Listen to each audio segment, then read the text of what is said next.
CM Revanth Delhi పర్యటనపై నాయకుల మధ్య మాటల యుద్ధం నడుస్తోంది. ఎస్ఎల్బీసీకి ప్రమాద ఘటనా స్థలానికి వెళ్లకుండా ఢిల్లీ వెళ్లడం ఏంటని బీఆర్ఎస్ విమర్శించింది. ప్రజల ప్రాణాల కన్నా పర్యటనలే ముఖ్యమా అని బీఆర్ఎస్ ఎమ్మెల్సీ కవిత ప్రశ్నించారు. కాంగ్రెస్ బీజేపీ కలిసి డ్రామాలాడుతున్నాయన్న కవిత కామెంట్స్ పై ఎంపీ చామల కిరణ్ కుమార్ రెడ్డి ఆగ్రహం వ్యక్తం చేశారు. ఎవరికి ఎవరు బీ టీమో ప్రజలు చూస్తున్నారని చెప్పారు.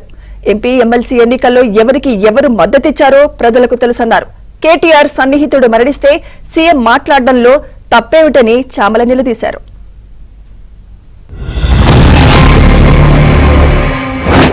తెలంగాణ ప్రజలకు రక్షణ కవచంగా ఉన్నటువంటి బీఆర్ఎస్ పార్టీని ఇబ్బంది పెట్టాలి, కేసీఆర్ గారి కుటుంబాన్ని ఇబ్బంది పెట్టాలి. చిట్ చాట్లో ఏదో ఆయన సాటుమాటుగా మాట్లాడిండు.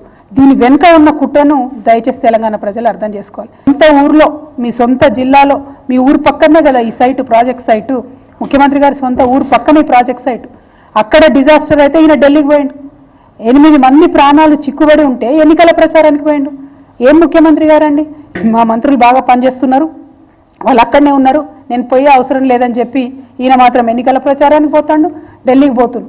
మరి ఢిల్లీకి పోయి కలిసేది ఎవరినయ్యా అంటే ప్రైమ్ మినిస్టర్ మోడీని, రాహుల్ గాంధీని కాదు, ఇంకోటి కాదు.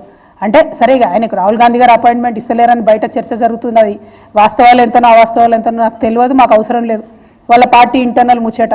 కాకపోతే ఈ రాష్ట్రానికి సంబంధించి జరగాల్సినటువంటి పనులు పార్లమెంట్లో ప్రధాన ప్రతిపక్ష నాయకుడు రాహుల్ గాంధీ గారు అడగారు, ఈయన ముఖ్యమంత్రి అడగారు. ముఖ్యమంత్రి పోయి ప్రధానమంత్రిని కలిస్తే మరి ఏం అడిగినరా అంటే ఏం లేదు, సేమ్ పాత రిప్రజెంటేషన్ కొత్తగా ఇచ్చారు. మీ మీద అబండాలు ఇస్తున్నారని చెప్పి ఏదో తెలంగాణ ప్రజలకి అలా పొద్దున్నే మీరు మీ వంతుగా, అంటే రోజుకొకరు వంతు కదా మీ కుటుంబంలో మాట్లాడాల్సిన వంతు, మీ వంతుగా ఇవాళ ఏదో బయటకు వచ్చేసి బీఆర్ఎస్ పార్టీని ఖతం చేస్తామంటారు, బీఆర్ఎస్ పార్టీ గురించి నెగిటివ్ గా మాట్లాడుతున్నారు అని చెప్పి ఏదో మాట్లాడుతున్నారు. బీఆర్ఎస్ పార్టీ అంటే తెలంగాణకు కట్టుబడి ఉంటుంది అని చెప్తున్నారు. తెలంగాణకు మీరు కట్టుబడి ఉండలే. 10 సంవత్సరాలలో తెలంగాణను పెట్టుబడిగా పెట్టి 7 లక్షల కోట్లు రాష్ట్రంలో అప్పులు చేసి 1000 కోట్లు దండుకొని విదేశాలలో మీరు పెట్టుబడులు పెట్టడమే మీ యొక్క తెలంగాణకు మీ కట్టుబడితనం. 8 మంది ఎంపీలను గెలిపియనికే ఎవరికి ఎవరు ప్రోత్సహించారు? ఇప్పుడు జరుగుతున్న ఎమ్మెల్సీ ఎన్నికలలో క్యాండిడేట్ పెట్టకుండా ఇంటర్నల్ గా ఎవరికి ఎవరు సపోర్ట్ చేసిరు అనేది కూడా ఇక్కడ ప్రజలు గమనిస్తారు. ఇకపోతే ఏదో న్యూస్ పేపర్ మీరు చూపించుకుంటా దాంట్లో వచ్చిన హెడ్లైన్స్, దాంట్లో అబద్దాలు మాట్లాడుతున్నారు. దీనివల్ల తెలంగాణ ప్రజల్ని ఏం చేద్దాం అనుకుంటారు? తెలంగాణ ప్రజల్ని ఏం చేస్తలేదు. తెలంగాణ ప్రజల్ని చైతన్యవంతులు చేయడానికే ఈరోజు ముఖ్యమంత్రి గారు పర్సనల్ గా చిట్ చాట్ లో చెప్పిన అంశాలు. మీరు ప్రతిదానికి ఎక్కడో ఏం జరిగినా చీమ చిట్టుక్కుమన్నా మాట్లాడేటోళ్ళు మీరు. మీకు అత్యంత సన్నిహితుడు, గతంలో మీ అన్నగారైన కేటీఆర్ కి అన్ని విధాలుగా ఉన్నటువంటి వ్యక్తి ఈరోజు దుబాయ్ లో మరణించినప్పుడు డెఫినెట్ గా దాని గురించి చర్చ వస్తుంది.